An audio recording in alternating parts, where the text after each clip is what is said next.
Hello, this is Gradye Parsons, and this is our continuing series on the Book of Order of the Presbyterian Church, U.S.A. on the first section of that Book of Order, which is called Foundations of Polity. Today we're looking at section F3:0108, the value of ecclesiastical discipline. Lastly, that if the preceding scriptural and rational principles be steadfastly adhered to, the vigor and strictness of its discipline will contribute to the glory and happiness of any church. Since ecclesiastical discipline must be purely moral or spiritual in its object and not attended with any civil effects, it can derive no force whatever from its own justice, the approbation of an impartial public, and the countenance and blessing of the great head of the Church Universal. In the Helvetic Confession, we find in section 5165 some also words about discipline, wherein the discipline was exercised by wise and godly men. It also falls to ministers to regulate this discipline for edification according to the circumstances of time, public state, and necessity. At all times and all places, the rule is to be observed that everything is to be done for education, decently and honorably, without opposition and strife.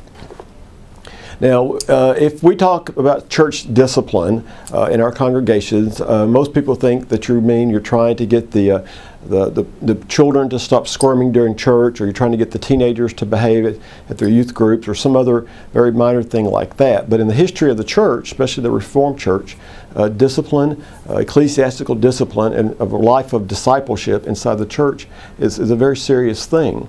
In Calvin's time, the consistory, which was sort of a mix between a presbytery and a session, often had long discussions with people about their lives, their particular lives. And all of these conversations, they would try to work with people to help them to reconcile with each other, or to reconcile with the church, or to reconcile with the town, so that the purpose of the discipline was really was reconciliation, or for edification, as it talks about in the Helvetic.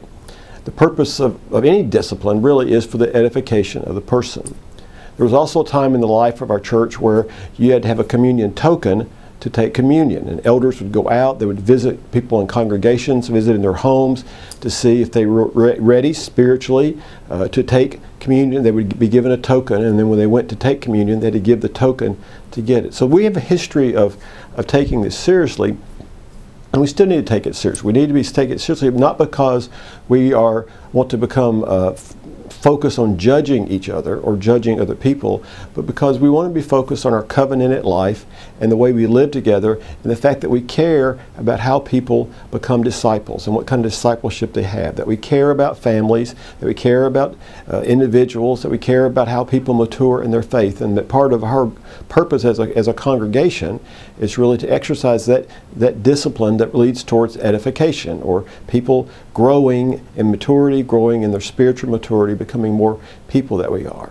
So a good question to ask in your session meeting is what does this section even mean today in this time and place, in our culture, in our context? What does it mean for people on a session to have some responsibility for the quality of the life of the church and the way people live their life as a reflection of that?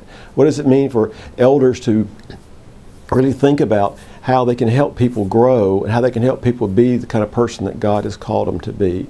What does it mean to have some measure of what it means to be a spiritual mature person and be able to relate to people as you have conversations about that? We don't live like they did 500 years ago. The way we structure our lives is different. What we are about is different. How we understand what discipline would look like, it would be different. But still there is part of this part that's who we are as a Reformed church, that we take this covenant that we've made with each other, this grand bargain that we've made with each other to be in church together, to be in this grand bargain we've made with God, to be covenanted with God, and how do we live out that covenant together and hold each other accountable as to how we're living out that covenant? I think that's a really good question to chew on as a session, and we'll talk again soon. Thanks.